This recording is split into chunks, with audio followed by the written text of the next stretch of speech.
Pedro Rubens. Opa, senhor. Tá mentindo essa hora? Foi, Caramba. foi o quê, Caleb? Já tá mentindo essa hora? Um filme que me surpreendeu muito Assim, foi Pedro, eu o acho que não é hora de... de tá mentindo não, tá ligado? Caleb é muito chato. É nada. Um O anjo, filme que me Caleb, um anjo. surpreendeu muito foi o filme de Andrew Day, que ela foi Ei, indicada. Israel, tu acha que Pedro Não tá vi mentindo? ainda. Porque eu acho que tá. Pedro. Eu Cara, acho que quem mentiu foi uma pessoa que mandou recado pra mim dizendo que só podia gravar a partir de 9 da noite porque ia ter um trabalho pra entregar de última hora. Mas aí vai da Mentira. consciência de cada um. Quanto? Ei, Pedro, foi uma pessoa que sempre deixa o trabalho para última hora. Quando a gente chegar no céu, vai ter um telãozinho lá. Quando Jesus chegar na parte do Bendito Podcast, vai ter alguma justificativas Você quer lá. que eu mostre, senhor? Eu posso provar. Eu? Eu nem citei Ô, nome. senhor está me julgando, senhor. Eu já entreguei, Citei nome. um e falta outro pra entregar. Cada Eu vou um que entregar se queira amanhã. aí. Veja bem, viu? Vou mandar pro senhor aqui, ó. Quem me justifica é Deus, viu? Já Quem me justificou. justifica é Deus. Menino, o bicho é crente. É crente com força. Quem vê até pensa. Ei, menino, a filha de pastor aqui é a Nicole, viu? Fica na tua. Ih!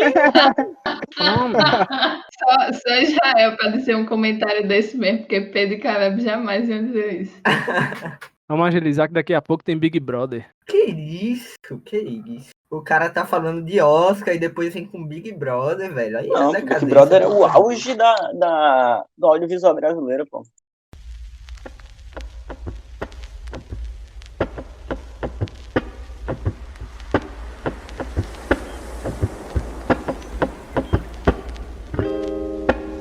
E aí, benditos? Meu nome é Nicole. Meu nome é Pedro. Meu nome é Beto.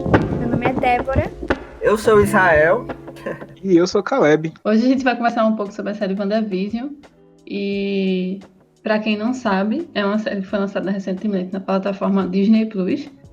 E teve uma grande repercussão, porque ela trata da história de Wanda, que um tempo depois de todos os acontecimentos que a gente viu nos últimos filmes dos Vingadores. E aí, seguindo essa ordem cronológica, a gente sabe que o Visão morreu nos filmes. E a série se trata de como Wanda está lidando com todo o luto. E aparentemente, no início da série, você não entende muito bem o que é que está acontecendo. Mas, à medida que a série vai passando, você entende que toda a série se baseia na forma que ela está lidando com o luto, na forma como ela está lidando com tudo que ela perdeu. E aí, a série começa com os primeiros episódios são realizados em formato de sitcoms. E aparentemente a gente fica sem entender, né, gente? Eu, pelo menos, fiquei sem entender inicialmente, depois foi que eu fui pegando os significados das coisas.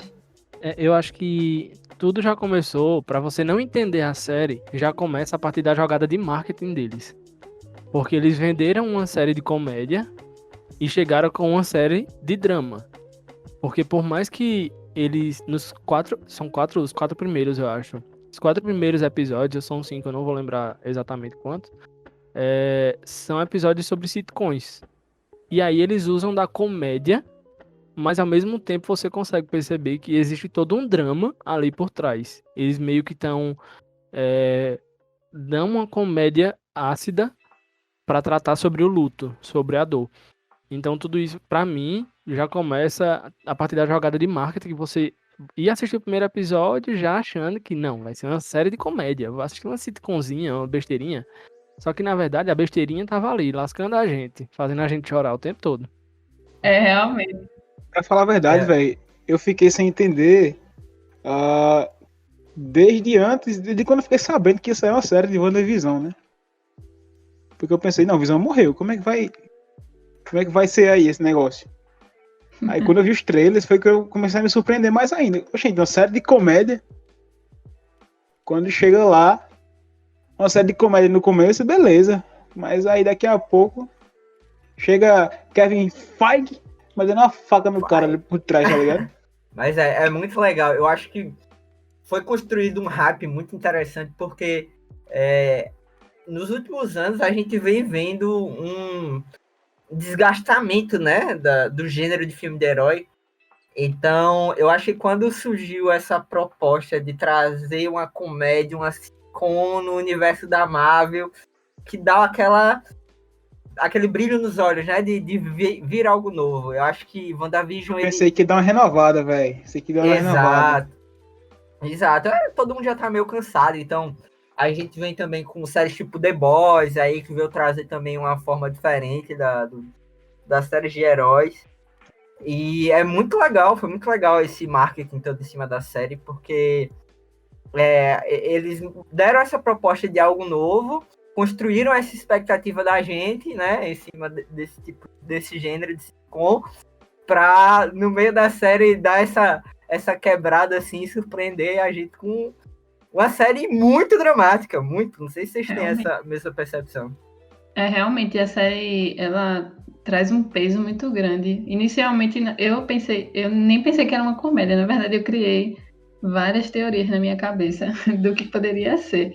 Mas a primeira, eu pensei que era tipo, assim como vai ser o filme de Viúva Negra, por exemplo. Eu achei que seria uma história que não estivesse seguindo a linha cronológica que a gente tá vendo. Uma prequel, né? Oi? Uma prequel, em inglês aqui, ó. Exatamente.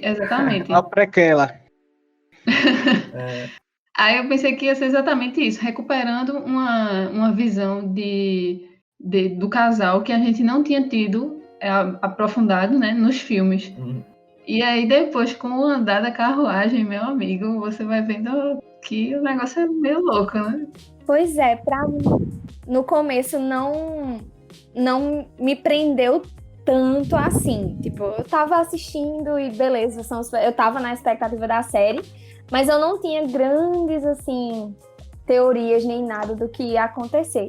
E os primeiros episódios eu fiquei um pouco não tão fisgada. As cenas que, por exemplo, eu acho que foi no primeiro episódio que tem aquele jantar com aquele pessoal o casal do trabalho de Visão, né? E aí tem aquela cena lá que Wanda buga. E eu confesso a vocês que foi aquela cena puramente que me fez, tipo, o que é que tá acontecendo aqui? Pelo menos naquele episódio. Algo de errado não está certo. Exato, algo de errado não está certo, essa foi a minha reação. Só que com o passar dos episódios, principalmente a partir ali do terceiro e do quarto, o quarto foi um divisor de águas. Assim, pra mim, ali eu já tava completamente entregue à série e querendo muito entender o que ia acontecer. E só fez crescer, né? Eu acho que a Marvel percebeu isso aí, Débora, que a gente não iria se prender logo no começo da série, né? Nos primeiros episódios, que ela soltou os primeiros episódios de uma vez só, né? Então a Marvel, acredito que a Marvel tenha percebido isso, tá ligado? Aí, eu acho que sei assim, lá. A coisa assim que eu tinha medo de não me pegar é porque vocês podem discordar de mim, acho que provavelmente vão, mas o personagem do Visão no MCU não era assim um personagem que me chamava muita atenção, sinceramente. Eu acho que ele nos filmes não tinha sido bem abordado e aí morreu, né, no Guerra Infinita. Eu não tinha sentido tanto a morte dele como, sei lá, eu senti a cena do Homem-Aranha lá, tá ligado? Nossa, aquilo ali bateu no coração. Mas eu não tinha sentido tanta falta, então, tipo, quando falou a série de WandaVision, eu pensei, não, a Wanda é um personagem do caramba, Feiticeiro Escarlate e tal. Mas eu não tinha esse apego tão grande no Visão. Só que aí, por causa do gênero, eu acho que ele conseguiu chamar minha atenção. Falei, não, é algo novo, vou dar uma chance e tal. E eu gostei do humor da série, velho. Eu ri, eu dei umas boas risadas nos 2 primeiros episódios lá. Não sei se vocês acharam isso também. Ele funciona bem como uma série de comédia no início.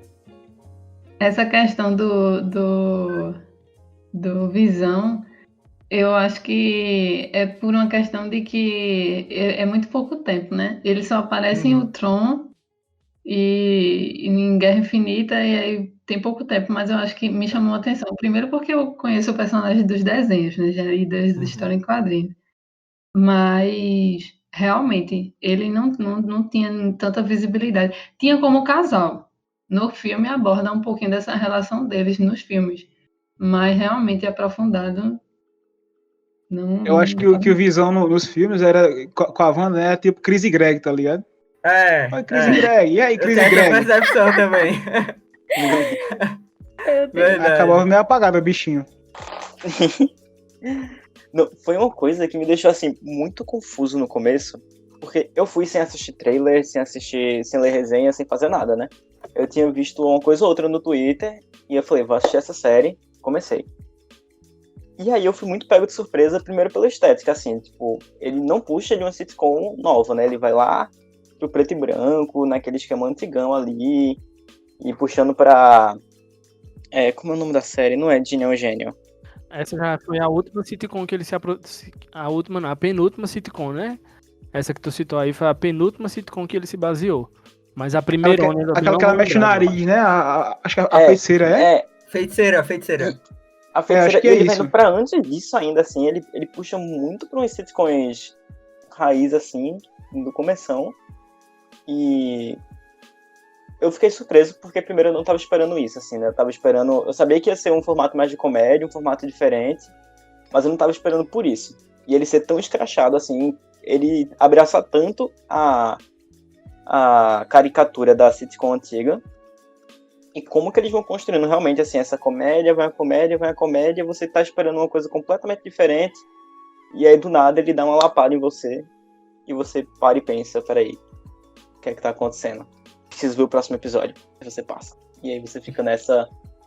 Do nada você é tragado pra dentro da série, assim. Eu tive essa sensação. No começo eu estranhei também, não tava conseguindo acompanhar muito bem, até chegar naquela cena do jantar, que pra mim também desandou, e eu assisti todos os episódios de uma vez. Aí você passa 7 minutos naquele encerramento, né? Que parece que não acaba mais. Você pensa que tem alguma coisa a mais, mas 7 minutos de créditos passando. Já dá uma agonia.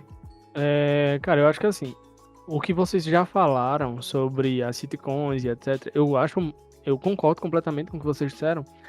E teve uma coisa que Israel falou, que foi sobre tá meio que desgastado o gênero dos super-heróis. E eu acho que talvez por isso essa abordagem da Marvel de ser, entre aspas, sitcoms. Por dois motivos. Primeiro, para tentar mostrar que os super-heróis também existem pé no chão. E o maior exemplo disso é Falcão e o Soldado Invernal, que vai render um episódio futuramente aqui no Bendito, com certeza. Mas é uma série que é muito pé no chão. Ela mostra super-heróis na vida real, sabe? Se envolvendo com política, como foi o caso de de Capitão América e Soldado Invernal. O problema lá que gerou a Guerra Civil, governo ou não. E eu acho que as sitcoms mostram esse lado, sabe? Eram super-heróis, era uma feiticeira, uma mulher que tinha poderes, mas que ela queria somente ter uma vida. Ela queria viver ao lado da pessoa que ela amava. E aí eu puxo para o segundo ponto dessa abordagem das sitcoms, que é o fato de Wanda criar uma realidade. Ela criou aquele mundinho ali em Westview devido ao luto dela. Ela controlava tudo que existia ali. É tanto que eu não lembro perfeitamente se é no primeiro, acredito que sim. No primeiro episódio aparece o apicultor saindo do bueiro lá. E aí ela não concorda com aquilo. Aquilo não faz parte da realidade que ela queria. Então ela volta no tempo e eu não sei, me perdoem, eu posso estar errado, não sei se é no primeiro mesmo. Mas ela sim. volta um pouquinho para que aquilo não aconteça. Então, tipo assim, ela desejava uma realidade e ela colocou aquilo em prática com os poderes dela. Talvez ela nem soubesse, realmente, como a gente viu no decorrer da série. Talvez ela nem soubesse como aquilo existia. Mas aquilo meio que confortava ela diante do luto, diante da perda que ela teve do amor da sua vida. É tanto que ela termina criando uma realidade muito além de só o Visão. E isso é algo que a gente vai comentar mais pra frente, com relação à família dela e etc. Ela cancela, né? O apicultor lá. Cancela, Isso. olha só. Na verdade, Pedro, no decorrer da série, quando vai chegando mais pro final, você vai percebendo que não se tratava apenas do luto de Visão, mas essa mentalidade de ter uma família perfeita dela já vinha desde a infância, né? Ela nunca teve a família que ela queria, porque uma série de coisas aconteceram, uma série de tragédias aconteceram na vida dela, E aí, quando ela chega mais perto disso, que foi quando ela teve o relacionamento com o Visão, também foi tirado dela isso. Então, parece mais que foi tipo a vida dela toda juntando aquilo ali na cabeça. E quando chegou naquele momento ali de Visão, foi a gota d'água, porque era a pessoa que ela amava e que ela, tipo, tinha como. Acho que ela tinha um pensamento, tipo, ufa, finalmente eu vou ter aqui uma família que eu sempre quis, um momento de paz. E até isso é tirado dela. Finalmente o paraíso do testemunho de Jeová. Finalmente o La La Land iria acontecer, né? Mas Não, deu errado. não me fala disso não, Pedro. Mas Nossa. aí você percebe que tem uma cena que mostra, né, dela com a família e logo no final, né? Se eu não me engano, é no último episódio. Último episódio. Eu acho É. que, inclusive, esse é o meu episódio favorito. O meu também. É quando o Agatha faz. Bicho, é incrível, porque aquilo é uma linha do tempo. A Agatha volta no tempo com ela. Pra quem não assistiu a série ainda, a Agatha é uma das vizinhas dela que convive ali em Westview, naquela realidade que a Wanda criou. Que até então se chama Agnes, né? Aí depois. É a Agnes, É, mas aí Agnes. depois a gente descobre que ela é quem tá por É a trás Agatha de tudo aquilo que aconteceu. E aí a Agatha, no penúltimo episódio, se revela como Agatha e mostra a Wanda que isso era um reflexo de tudo que tinha acontecido com ela desde a infância. Mostra ela com os pais, quando eles moravam em Berlim, é isso? Eu não tenho certeza. Mas teve um ataque, tava tendo um ataque, aconteceu de cair um míssil na casa de Wanda. Mostra isso é na infância dela, no caso. Teve a adolescência e a juventude dela quando ela estava presa lá em Sokovia, que mostra isso em Vingadores Era de Ultron. E tem uma cena muito especial, que é quando ela encontra a joia, mas assista pra você ver, porque é uma coisa muito linda de se ver. E é feito o que Nicole falou, isso é um reflexo de tudo que vinha acontecendo. Era um vazio que existia em Wanda desde a infância dela. Perfeito. E assim, eu acho muito, é um dos pontos fortes pra mim da série, justamente aquilo que eu falei no início, né? Eu não tinha me apegado tanto ao Visão. A Wanda eu gostava por causa dos quadrinhos, que ela já é um personagem muito conhecida. E ela também teve mais tempo de tela no MCU. Só que eu vejo que a relação dos dois, ela é algo que é muito bem construída na série. Muito bem abordada. E você começa realmente a se aprofundar. Cara, o Paul Bettany, aí que faz, né, o Visão, cara, ele é muito bom, velho. Ele é sensacional, assim. O cara, ele consegue trazer umas boas risadas de momentos de comédia, mas também nesses momentos de drama, assim, por exemplo, quando o Visão, ele vai pro fim do Rex lá, né, da grande bolha, pra tentar entender o que tá acontecendo, ele encontra a Agatha lá, e é muito massa você ver a reação do Visão, quando ele começa a entender que tem alguma coisa errada, ele começa a falar com as pessoas que estão sofrendo lá, e é muito legal, tipo, esse aprofundamento que eles trouxeram nos dois personagens, sabe? Eu me apeguei muito e, tipo, isso fez com que no último episódio lá, a gente vendo o passado da Wanda, isso tivesse um peso muito maior, assim, não sei se tiram isso. Mas que foi muito bem construída a história, e aí aquela cena dela passando por aqueles momentos com os pais, com o Pietro, com ela vendo o Visão morrendo, tudo isso foi ganhando um peso muito maior que antes a gente não tinha no MCU normal, sabe? Outra coisa que trouxe bastante peso pra essa atuação do Paul Bettany, velho, foi um robô chorando, velho. É um robô chorando, meu amigo. Nossa, eu acho que, assim, o Paul Bettany, ele me surpreendeu, não me surpreendeu de capacidade, assim, mas ele me surpreendeu em como que ele entregou um robô lidando com aquela situação. Um robô chorando. Assim, meu amigo. Isso, a gente já sabia que o Paul Bettany era muito bom, vídeo de Código da Vinci aí e outros filmes que ele fez, mas o jeito como ele lidou, assim, com o conflito do Visão, porque se por um lado a gente tem a Wanda que tá lidando com toda aquela situação que aconteceu e ela tá criando aquela realidade dela, de outro lado a gente tem o Visão que por várias vezes ele começa a perceber que tem alguma coisa errada e ele entra nesse conflito interno, assim, de descobrir quem ele é, porque ele não se lembra mais. Tudo que ele se lembra é da realidade que ela criou. Ele E se aí, sente um como que ele fantoche, vai... né? Ele se sente um fantoche, ele começa a lidar com isso. E o Paul Bettany, assim, arrasador no personagem. E eu acho que, realmente, assim, a série dá um peso novo pra morte do Visão no MCU. É interessante que a série traz todos os estágios de luto, né? Ela vai desenvolvendo como foi, tipo, até o momento de ela explodir. E nem ela percebeu, a série mostra bastante como nem ela está se dando conta do que ela está fazendo. Ela parece ter feito tudo aquilo de uma forma inconsciente, uma forma que foi o que a consciência dela achou, a saída que ela achou para lidar com toda aquela informação, com tudo que ela estava desenvolvendo. Então, a série, à medida que os capítulos vão passando, você vai percebendo que a cada capítulo vai acontecendo uma evolução de um estágio de luto. No primeiro, ainda está tudo certo, ela ainda está negando, não tem nada de errado, está tudo perfeitinho. Depois a gente vai percebendo que ela vai ficando com raiva quando as coisas começam a dar errado, quando aparece coisas coloridas. No primeiro episódio mesmo, quando aparecem coisas coloridas, que no caso vieram de fora, e aí nos outros episódios vai aparecendo pessoas de fora, pessoas estranhas, e ela vai agindo com raiva, e depois ela vai. Tem um episódio que, no caso, é um episódio que é baseado em. Que na verdade não é baseado, né? Mas traz muita referência de Modern Family.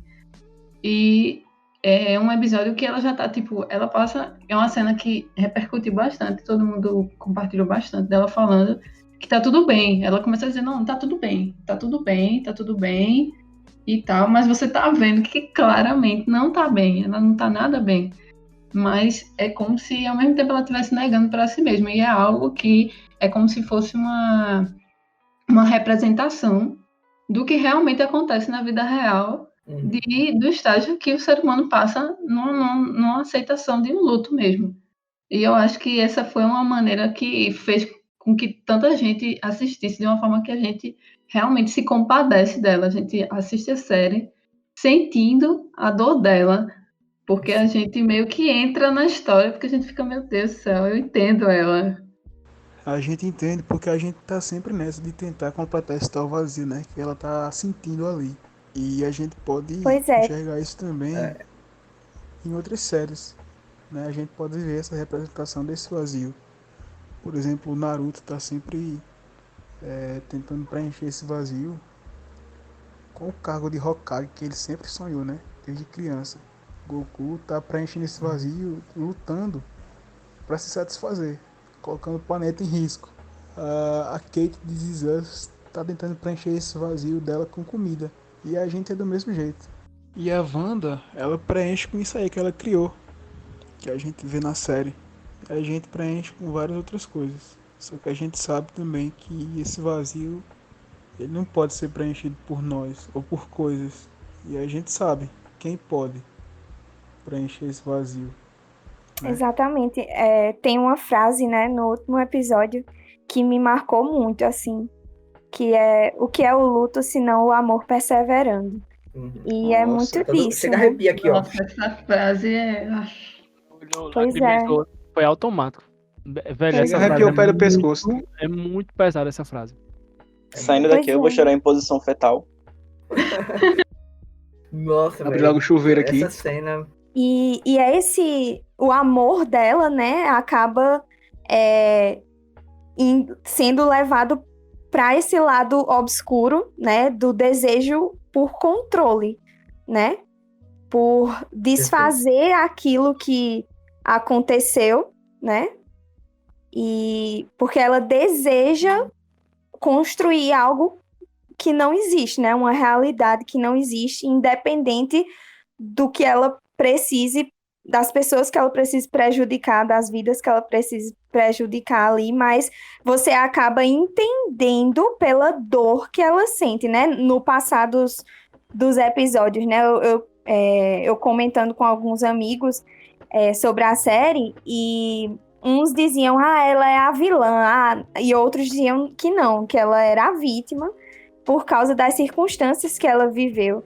E eu fiquei muito nessa dualidade também, porque você sabe que ela errou, né? Ela manteve ali vários cidadãos da cidade dentro de um teatro presos por ela, né? E que não conseguiam sair, mas você entende a dor que ela tava, que levou ela a fazer aquilo, né?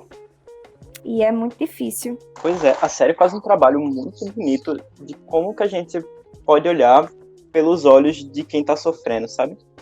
Ela traz muito isso pra gente, assim, principalmente quando ele...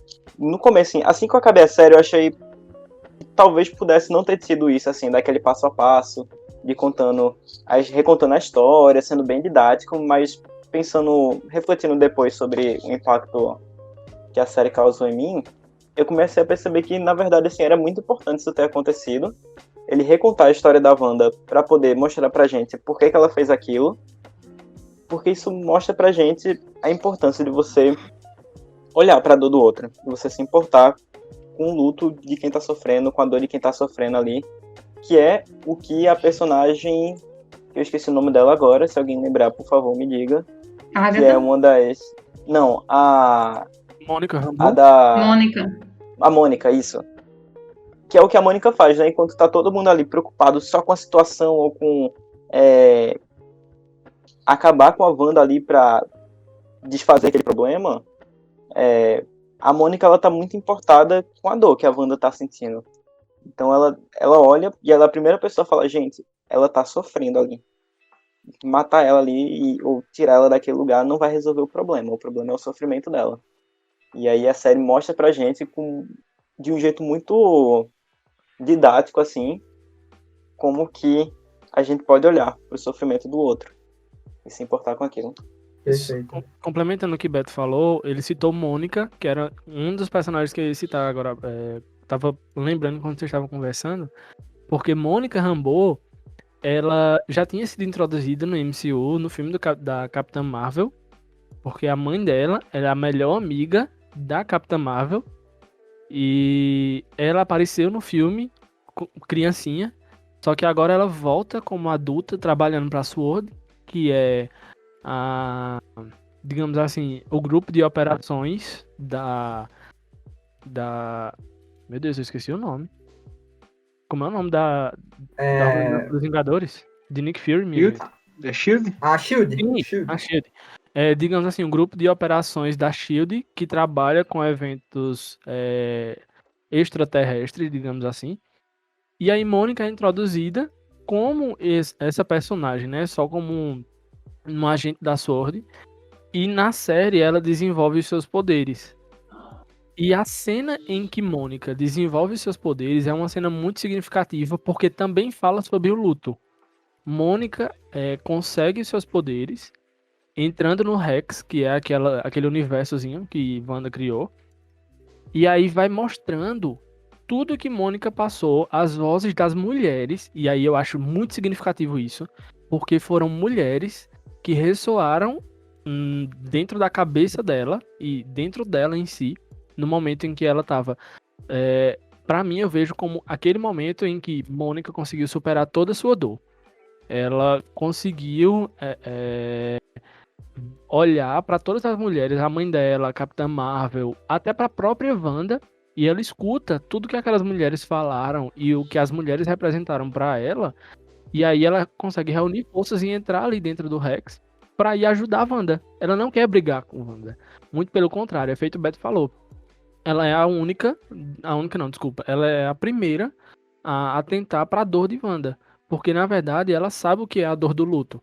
A gente não sabe o que aconteceu com a mãe dela, especificamente como foi que a mãe dela morreu, porque enquanto teve o estalar de dedos do Thanos, ela tinha desaparecido, a mãe dela veio a falecer, e isso a série faz questão de mostrar, por causa de uma doença, mas o decorrer da vida da mãe de Mônica, da infância até ela chegar ali em WandaVision, a série não mostra. Isso vai ficar para Capitã Marvel 2, eu acredito. Eles vão abordar isso como um dilema, eu acho, pelo menos no meu ver. Mas até nisso mostra como o luto ajuda a gente a superar determinadas coisas e a como a gente sai do luto. Porque Mônica saiu com superpoderes. Óbvio, ninguém aqui vai sair com superpoderes, mas o luto vai nos ensinar alguma coisa, com certeza. Eu acho que a mensagem de Mônica ali naquela série talvez tenha sido isso. E uma outra coisa que eu fico pensando é a proporção de quanto Wanda queria, de quão era a dor de Wanda, de quão grande era a dor de Wanda. Porque ela não só recriou o Visão, ela criou uma família, ela criou uma vila, ela criou, tipo, ela, na imaginação dela, ela criou 2 filhos, minha gente. Então a dor que aquela mulher estava sentindo, o luto dela, era um luto gigantesco. A gente às vezes pode tentar imaginar, mensurar o luto que a série tentou abordar, mas, velho, já pensou o que é você, tipo, eu tô sofrendo muito, e pra reparar meu dano, eu vou recriar minha família, mas não vai ser só eu e meu esposo, que foi quem eu acabei de perder. Vai ser eu, meu esposo, 2 filhos, e, de quebra, ainda vão trazer pra eu ver meu irmão, que é algo Meu que ela amigo. também sofreu pra caramba, porque naquele momento ela viu o irmão, ela não conseguia entender o que era que estava acontecendo, mas aquilo ajudou Wanda, meio que foi como se fosse um abraço quentinho pra ela, sabe? Ter o irmão de volta.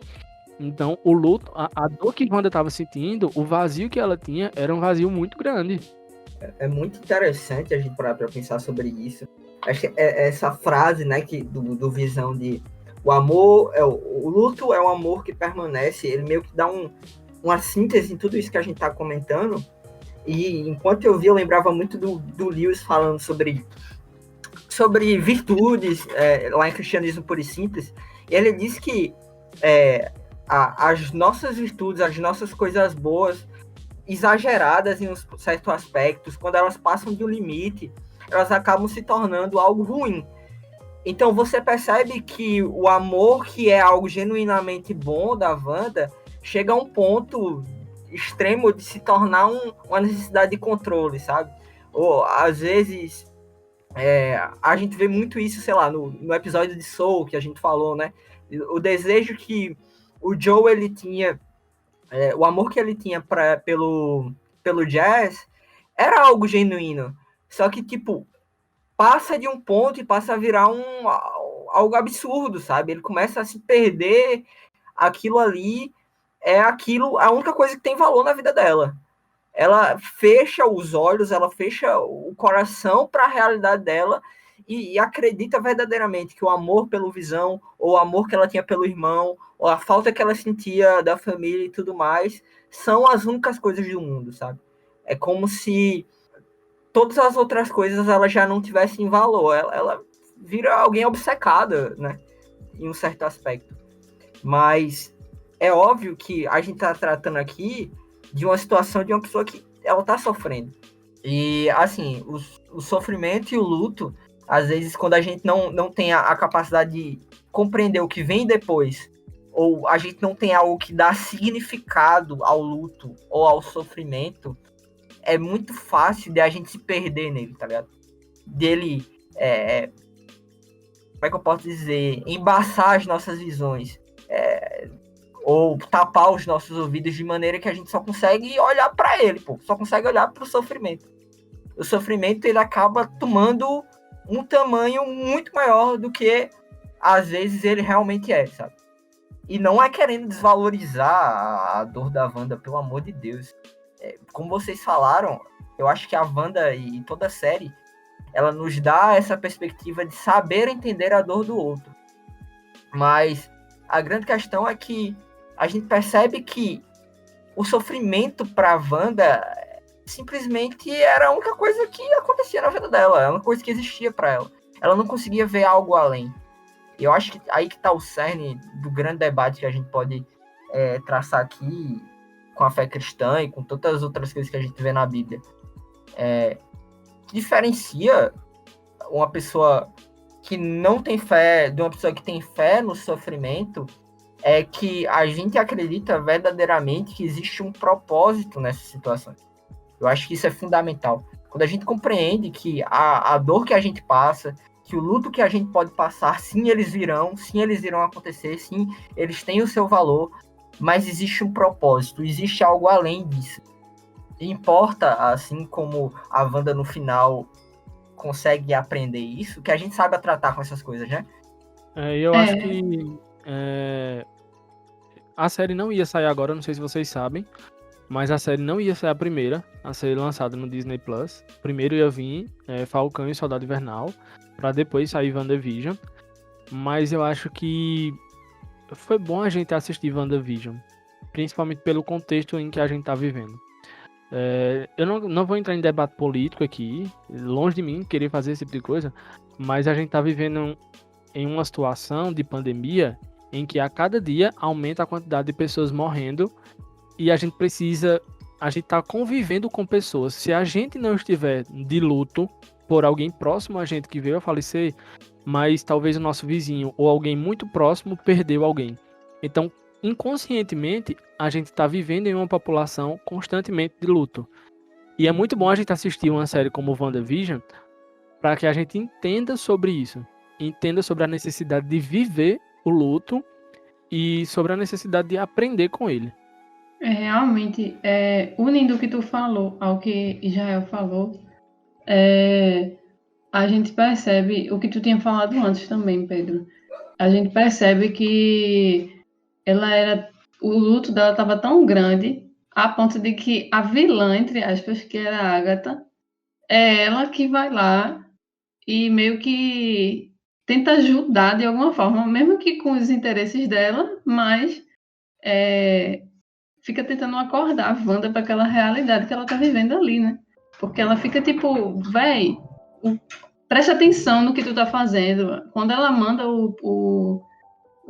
Wanda para o passado, a Wanda fica tipo, não quero ver, não quero entender nada disso. E ela fica, não, você tem que ver, vai ser bom para você encarar isso que você tá passando, porque não tem como continuar ignorando tudo que você tá fazendo, tudo que você tá lidando, toda essa situação.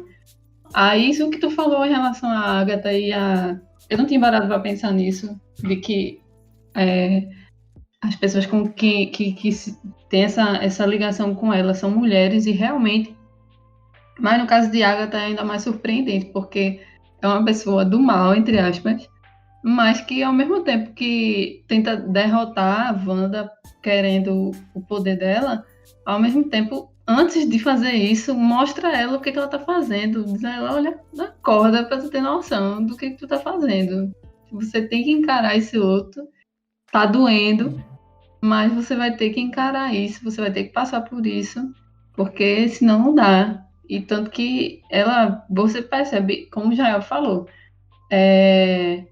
você percebe que as pessoas lá naquele meio estavam sofrendo, e a gente sabe que Wanda não é vilã, mas ela meio que ignora o sofrimento daquelas pessoas, porque ela está muito ocupada lidando com o dela. E ao mesmo tempo não lidando, ela está totalmente ignorando. Uhum. E chega num ponto que, eu não sei se vocês conhecem a história de Wanda nos quadrinhos, mas nos quadrinhos, se você for procurar, você também vai perceber que basicamente a história dela gira em torno de família. A história dela é os filhos dela em todo lugar. Tipo, tudo gira em torno a jornada dela gira em torno dos filhos dela. Então, você percebe como isso é uma coisa importante para ela. E como o Pedro falou, é uma coisa que a gente precisa aplicar para a nossa vida, de entender uma pessoa e ajudar e ter empatia com aquele processo que aquela pessoa está passando. Por mais que a gente não saiba ou tenha lidado de uma forma diferente, mas a gente tem que ter empatia com a pessoa, né?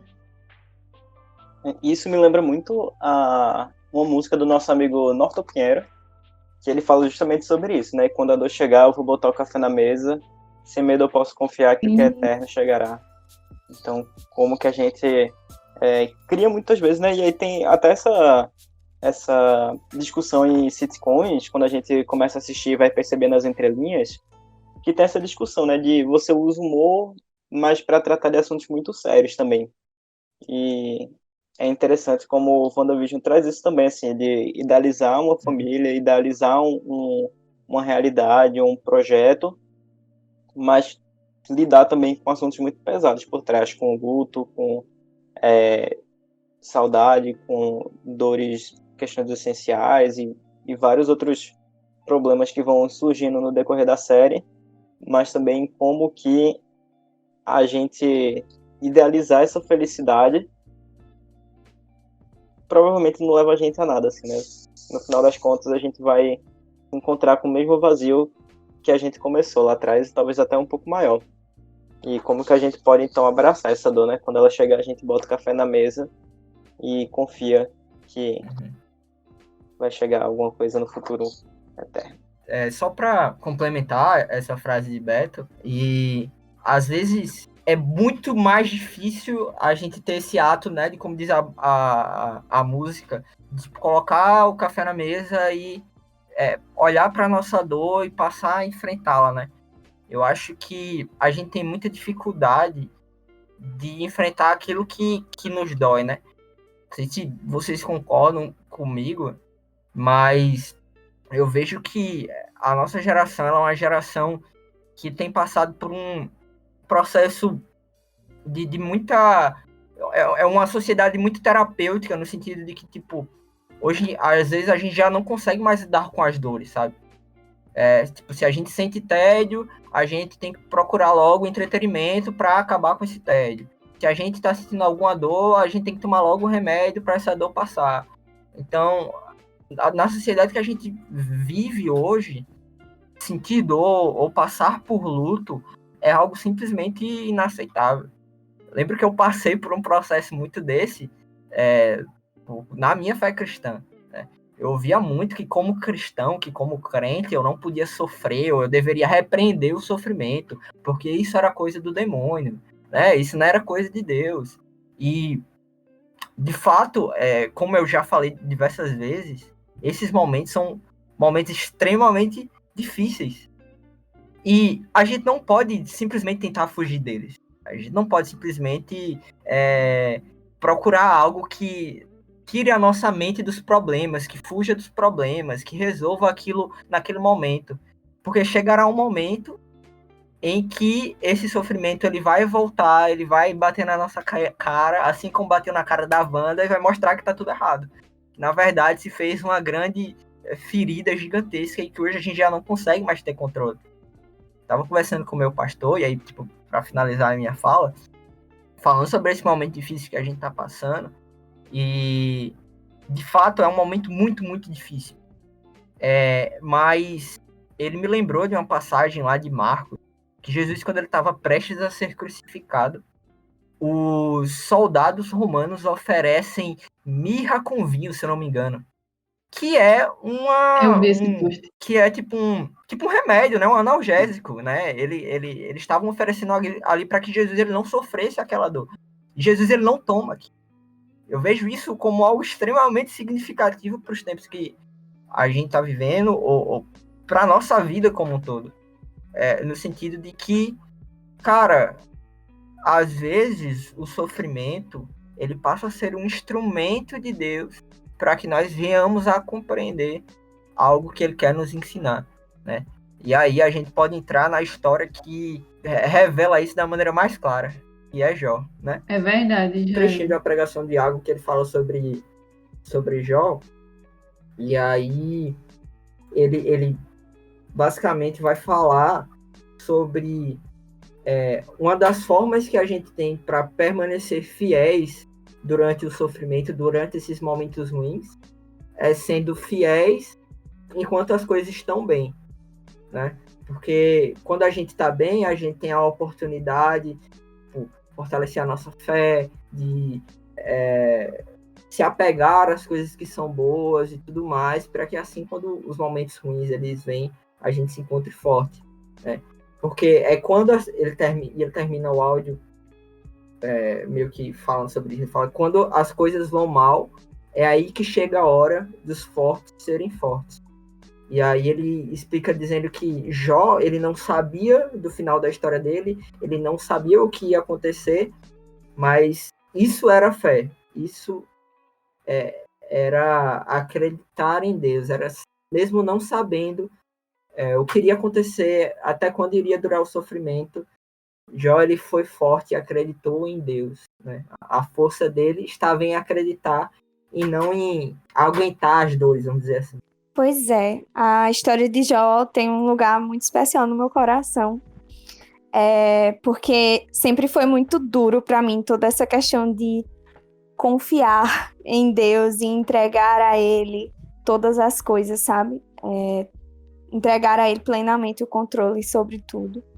E a história de Jó nos mostra claramente isso, né? O propósito do sofrimento, né? A soberania de Deus sobre todas as coisas. Quando a gente pensa que está perdendo tudo, Deus continua lá sendo soberano, sendo cuidadoso, né? Jó era um homem muito rico, ele tinha muitos bens, muitas coisas, e Deus tirou todas essas coisas dele, né? E ele se viu ali frustrado, vazio, se sentindo sem nada, sozinho, e começou a questionar Deus, né? Começou a se irar, né, contra Deus. E ali naquela parte onde Deus começa a dar vários tapas na cara dele, né, mostrando a ele quem ele é, né, mostrando a grandiosidade dele, o poder dele, questionando Jó sobre, né, coisas como, onde você estava quando eu estava criando o mundo, e qual é o poder que você tem sobre as coisas. E Jó, no final, né, ele se arrepende, ele se humilha perante Deus, ele reconhece, né, que o poder de Deus é muito grandioso, é muito além do que ele, né, pode imaginar, e ele reconhece que sabe que ele pode fazer todas as coisas, que ninguém pode frustrar os planos de Deus, e isso me faz perceber realmente, né, que mesmo nos nossos momentos nos momentos mais baixos da nossa vida, nas maiores tribulações que a gente pode passar nessa vida, seja luto, seja qualquer outro tipo de perda, sejam mudanças inesperadas na nossa vida, há um propósito, né? Há um Deus soberano que criou todas as coisas, que nos conhece desde antes da criação, que nos ama, que nos escolheu com um propósito, né? E de propósito. E isso me faz lembrar muito também um dos meus textos favoritos da Bíblia, que é Romanos 5, né? Que fala sobre tribulação, que a tribulação gera perseverança, que gera esperança, né? Que gera um caráter aprovado, que gera esperança, né? E uma esperança que não nos decepciona. E essa esperança está em Cristo, né? Não está em nós, não está no nosso poder de controlar as coisas, fazer com que todas as coisas voltem a ser o que eram antes, como Wanda quis fazer, ou que muitas vezes a gente tem o desejo de fazer, né? De fazer com que tudo seja como já foi um dia, ou fazer com que sejam diferentes, mas a gente não tem o controle, a gente não está nas nossas mãos, né? A única coisa que a gente pode fazer é se humilhar perante um Deus que pode fazer e vai fazer o melhor para nós, independente de ser o que a gente quer ou não, né? Amém. É verdade, já dizia Calmará, né? Se a noite foi ruim, eu nem lembrar do todo, não me deixou sozinho. Outra história bem legal também, que se assemelha com isso aí, é a história de Oséias, né? Oséias, na visão de muita gente, teve uma vida ruim, né? Porque Deus mandou ele fazer muita coisa que muita gente não faria. Eu acho que Caleb até questionou onde é que Oséias entrava nisso que a gente falou sobre Wanda. Mas se a gente for olhar, a perspectiva de Oséias era uma criança que nasceu para que futuramente se tornaria um profeta, e através da vida dele, o Senhor ia se manifestar mostrando a maldição de Deus para com o povo de Israel e ao mesmo tempo a redenção do povo de Israel. Por que isso? Porque Oséias se casou com uma mulher que era uma prostituta, teve filhos que representavam a maldição de Deus para o povo de Israel, e ao mesmo tempo Oséias não deixou de temer ao Senhor. Oséias tinha em mente, por mais que eu tento às vezes me colocar na situação, eu sei que é impossível para mim, me colocar na situação como se eu fosse o próprio Oséias. Mas eu vejo que Oséias, no momento da dor, no momento em que ele teve que ir lá buscar sua esposa prostituta, comprar ela novamente e voltar, Oséias temia ao Senhor e confiava na soberania de Deus. Confiava de que, mesmo em meio àquela dor, Deus estava se fazendo presente na vida dele. E mesmo em meio àquela dor, tinha algo para ele aprender. E aí, no final do livro de Oséias, Deus meio que faz uma metáfora. Meio que não, né? Deus faz uma metáfora mostrando que ele começa a descrever um jardim lindo que vai brotar, que aí é a redenção do povo de Israel. E aí eu consigo entender que naquele momento eu consigo fazer esse paralelo sobre a história de Oséias com a história de Wanda, porque foram dois personagens que sofreram completamente, mas que precisavam aprender. Oséias, de cara, já era totalmente temente ao Senhor e entendia que aquilo fazia parte do propósito de Deus. Wanda precisou aprender com o seu luto e superar ele para que assim conseguisse seguir a sua vida, digamos assim. Assim como a história de Oséias fala sobre isso, foi a história de um homem que viveu toda a sua vida para a glória de Deus, mesmo dadas essas circunstâncias.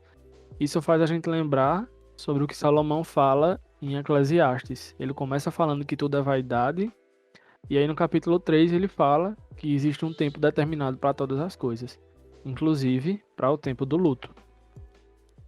Exatamente. Essa semana eu estava numa aula de literatura e um professor ele citou um texto de Camões e eu me lembrei muito de Eclesiastes. Eu vou falar o texto para vocês porque realmente assim eu acho que tem tudo a ver com o que a gente está conversando aqui. O nome do texto é Mudanças. Mudam-se os tempos, mudam-se as vontades, mudam-se os tempos, mudam-se as vontades. Muda-se o ser, muda-se a confiança.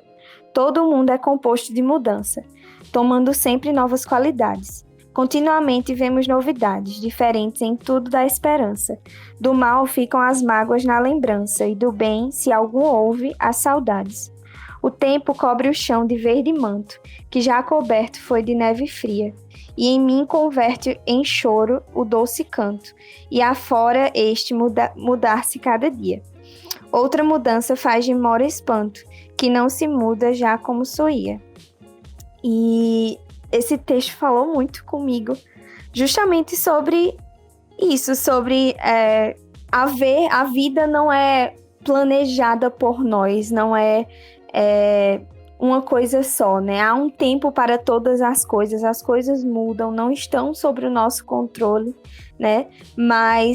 E nós sabemos que essa vida aqui é fumaça, né? É passageira, né? E uma coisa só é firme, apenas a palavra de Deus, e o nosso próprio Deus será o mesmo, era o mesmo ontem, é hoje e será para sempre, e é nele, é nessa rocha firme que a gente precisa construir a nossa vida, né?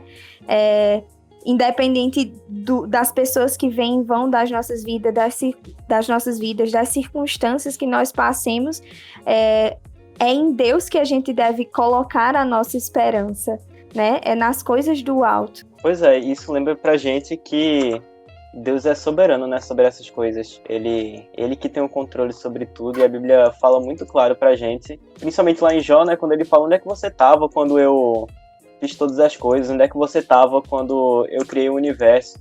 E a gente percebe que, na verdade, ele que tá no comando ali, e ele que determina pra gente o tempo do luto, ele dá as condições pra gente lidar com a perda, ele dá as condições pra gente lidar com as dores, e ele promete pra gente, né, que no mundo a gente vai ter aflição, mas que a gente pode ter bom ânimo, porque ele passou por isso tudo também, e ele venceu tudo. Amém, amém. Amém, velho. Glória a Deus. Bom, então eu acho que é isso. Alguém tem alguma coisa mais a acrescentar? Cara, acho que vocês já falaram tudo que eu podia falar aqui, né? Mas quero agradecer a todos vocês por esse papo muito massa. Eu fui mais um telespectador aqui, né? Para o final do podcast. Não é a primeira vez que Caleb fala isso. Não é a primeira vez que fala que é só um telespectador. Tá bom, E eu já Pedro. disse, eu vou trazer uma pauta do WhatsApp Pronto. pra cá. Me dê minhas contas. Eu vou me demitir agora. Eu nem preciso, eu nem vou falar nada, eu vou ficar quietinha no meu canto Eu vou aqui. me demitir Mas agora. quem seria o alívio cômico, minha gente? Mas pronto, eu já disse a ele. Até quando ele solta a piada certa. Ele sabe o que falar e ele fala na hora certa. Ele acha que é só Exatamente. um telespectador que tá dentro da chamada, mas não é. Caleb agrega demais no Bendito Podcast. O Bendito Podcast Com não seria toda nada se não certeza. tivesse Caleb. Com toda certeza, velho. Absoluta. Ei, Pedro, essa legenda aqui embaixo do teu nome contém ironia. É normal? Ai, meu Deus. O microfone tá aberto, eu não posso falar. Eu odeio o Caleb, velho. Mano, toda Ô, vez gente, que alguém gente. falar do episódio do Bendito pra mim, o que achou, fala, ei, aquele menino Caleb muito engraçado, disse não sei o quê. Caraca, Caramba. isso é uma piada pra vocês, é isso. Não, você não é uma... Você não... Pode ser uma piada pra gente, mas que tem gente que manda recado querendo saber detalhes da sua vida no Instagram, tem. E você Não só no sabe que Instagram, tem. Eita. até eu mal cheguei e já recebi mensagens do meu WhatsApp perguntando sobre o Caleb. Gente, Jogando as informações aqui. ao vivo isso? Meu Ao vivo isso? Deus do céu. Tá Caraca. vendo? Ao vivo e a cores. Pelo O menos desejado hoje Arrasta pra cima, vai. meu Vamos conversar amigo, sobre isso. Enquanto eu fui feito de trouxa ao som de Lorena Chaves, Caleb ao vivo e a cores está assim recebendo informações. Ô, Pedro, eu tava segurando sua mão, cara. Tava lá com você. Ei, velho, mas gente, muito obrigado pela conversa. Esse episódio é muito significativo, eu acho, falar sobre Wanda, tanto pela série em si, é a primeira série da Marvel no Disney Plus, nesse contexto de pandemia, falando sobre esse tema. E foi uma conversa muito, eu acho que pra mim foi muito edificante. E eu espero que pra todo mundo que ouviu também tenha sido. Muito obrigado mesmo. Ficante mesmo, velho. Muito obrigado. Muito obrigado de coração, velho. Só tenho a agradecer. Vocês são demais. Pra mim também foi maravilhoso, gente. Vocês não têm ideia do quanto esse assunto, assim, é importante pra mim, assim, me edificou bastante. Sou muito grata a Deus pela vida de vocês. Por mim, eu passaria mais horas aí conversando sobre essas coisas. Que papo legal. Nossa, fez tudo. também. A gente termina esse assunto no WhatsApp. Chama no Zap. Inclusive, se você gostou desse papo, vamos continuar conversando no Instagram, gente. Nosso Instagram, Bendito Podcast. Chama inbox. Olha aí. Ó, Caleb já ficou Bendito interessado. Podcast. Quem chama no inbox, ele não vai responder, né? Ele manda a gente responder, porque eu já respondi. Gente que tava falando claro. sobre ele no Instagram do Bendito Podcast. Ei, velho, eu queria mandar um abraço pro pastor Guilherme, velho. Teve um dia desse, eu tava conversando com ele 3 horas da manhã no Instagram do Bendito, pô. Sobre RPG. Espera um Bendito sobre RPG, gente. Pode esperar. Por Com certeza, favor, com certeza. por favor. Vamos Temos fazer. 3 jogadores aqui. E aí Pastor o Guilherme é a a figura gente quer você aqui. convidada. Caramba, e só mais uma coisa, gente. Falaram que espere um episódio sobre RPG, mas tem várias outras coisas que a gente planeja, alguns outros temas, não só de série e de filme. A gente pretende também abordar livros, a gente até já conversou sobre isso. E animes. Então, esperem que Opa. em breve, talvez, venha um aí sobre animes. Vocês vão me ouvir falar aí. Naruto pode ser um pouco duro às vezes. Mas o Joseph Klimber nunca desistiria. Meu Deus, perdoa, porque ele não sabe o que fala. Mas, gente, muito obrigado. Sigam o Bendito Podcast, divulguem para seus amigos. E é isso. A gente se vê. Até mais. Um abraço, gente. Valeu, Até gente. a próxima. Valeu, Tchau, gente. Tá bom. Valeu. Um abraço, gente. Até a próxima. Cheiro na alma.